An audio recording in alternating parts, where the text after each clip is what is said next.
लागता कि देवरे के कइल हाई खेला आ चोली चोरा के कोनो लाही के देला।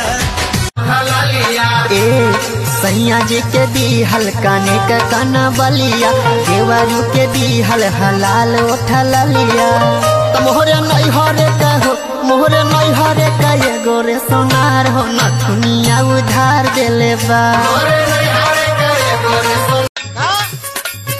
हथवा में कलमिया गाड़ी गाड़ी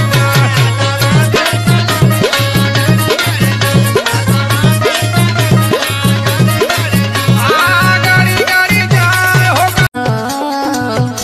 सुननी अरे बोला कहिए से कहत बानी राउर रुपया होले खत्म अब न बोलब तो से हम।